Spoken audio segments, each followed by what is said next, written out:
आज जब केंद्र सरकार किसानों को उनके अधिकार दे रही है तो भी ये लोग विरोध पर उतर आए हैं। ये लोग चाहते हैं कि देश का किसान खुले बाजार में अपनी उपज नहीं बेच पाए। ये लोग चाहते हैं कि किसान की गाड़ियां जब्त होती रहें, उनसे वसूली होती रहे, उनसे कम कीमत पर अनाज खरीदकर बिचौलिए मुनाफा कमाते रहें। ये किसान की आजादी का विरोध कर रहे हैं। जिन सामानों की, उपकरणों की किसान पूजा करता है, उन्हें आग लगाकर ये लोग अब किसानों को अपमानित कर रहे हैं।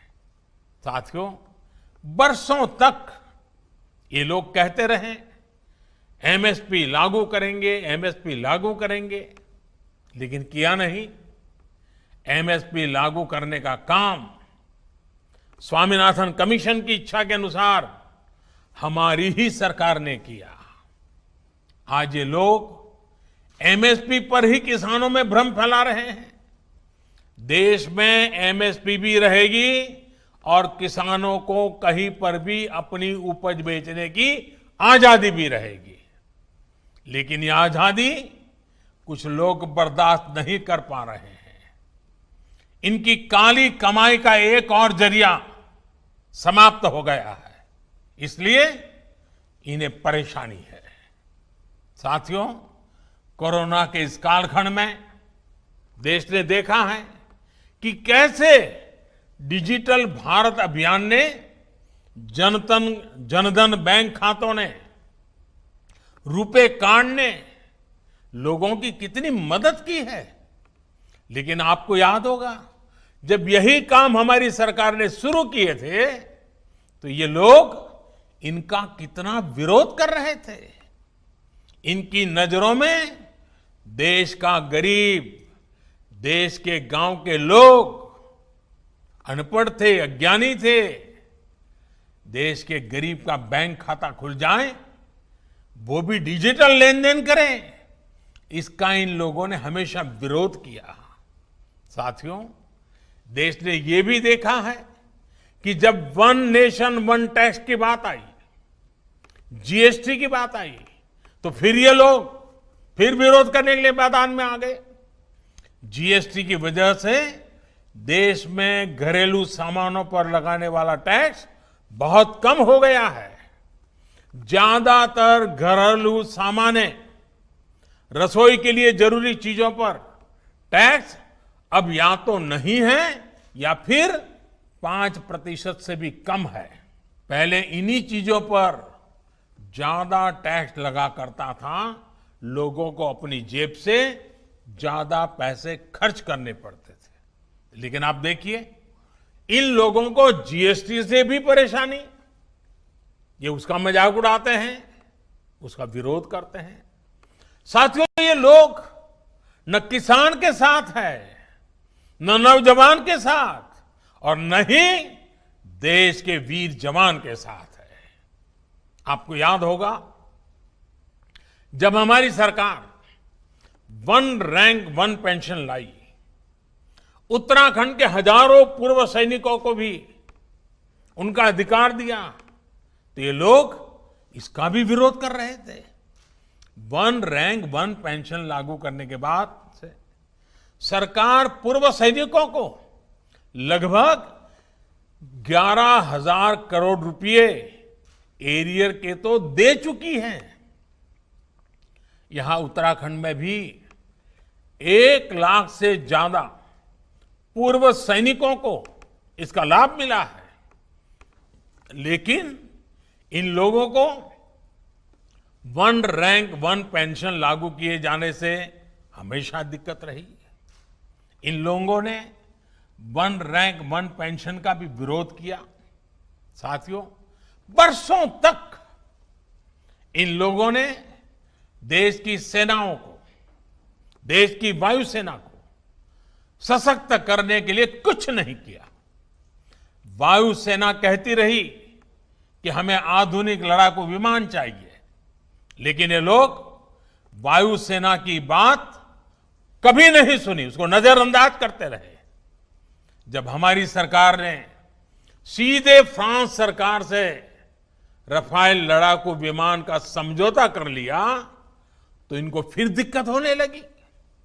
भारतीय वायुसेना के पास रफाल विमान आए, भारतीय वायुसेना की ताकत बढ़े, ये इसका भी विरोध करते रहे। मुझे खुशी है कि आज रफाल भारतीय वायुसेना की ताकत बढ़ा रहा है। अंबाला से लेकर के लेह तक उसकी गर्जना भारतीय जांबाजों का हौसला बढ़ा रही है। साथियों, 4 साल पहले का यही तो वो समय था जब देश के जांबाजों ने सर्जिकल स्ट्राइक करते हुए आतंक के अड्डों को तबाह कर दिया था। लेकिन ये लोग अपने जांबाजों के साहस की प्रशंसा करने के बजाय उनसे ही सर्जिकल स्ट्राइक के सबूत मांग रहे थे। सर्जिकल स्ट्राइक का भी विरोध करके ये लोग देश के सामने अपनी मंशा, अपनी नीयत साफ कर चुके हैं। देश के लिए हो, जो भी काम हो रहे हो, हर काम का विरोध करना इन लोगों की आदत हो गई है। उनकी राजनीति का एकमात्र तरीका ये यही है, बस विरोध विरोध विरोध। आप याद करिए, भारत की पहल पर जब पूरी दुनिया अंतर्राष्ट्रीय योग दिवस मना रही थी, पूरे विश्व में भारत गर्व कर सकता है योग पहुंच चुका है, तो ये भारत में ही योग का विरोध कर रहे थे। जब देश की सैकड़ों रियासतों को जोड़ने का काम, ऐतिहासिक काम करने वाले,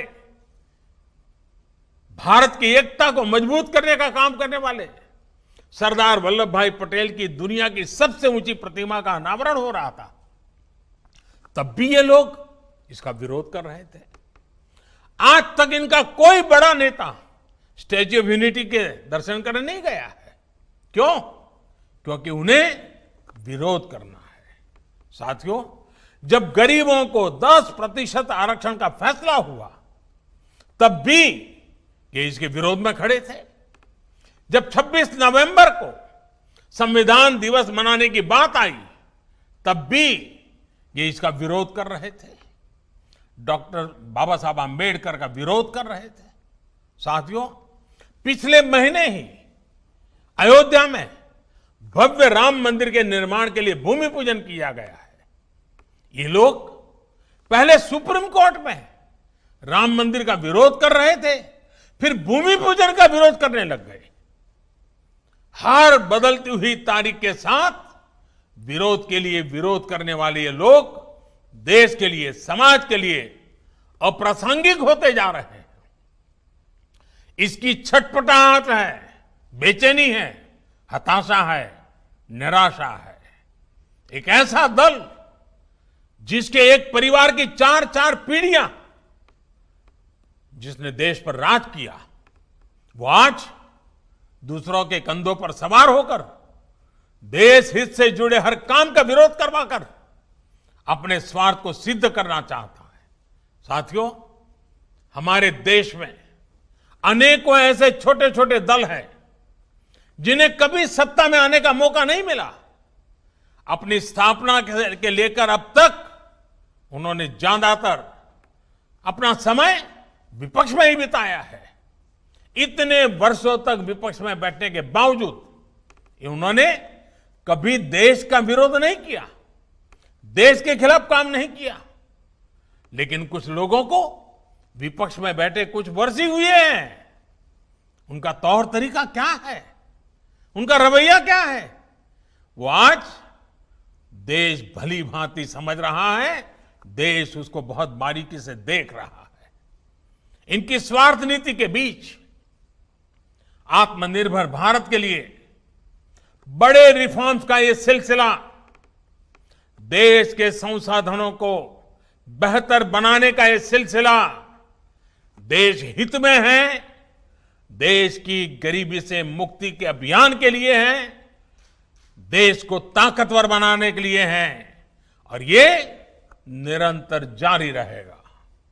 एक बार फिर आप सभी को विकास के सभी प्रोजेक्ट्स के लिए मेरी तरफ से बहुत बहुत बधाई देता हूं और फिर से मैं यही आग्रह करूंगा, आप अपना ध्यान रखिए, स्वस्थ रहिए, सुरक्षित रहिए।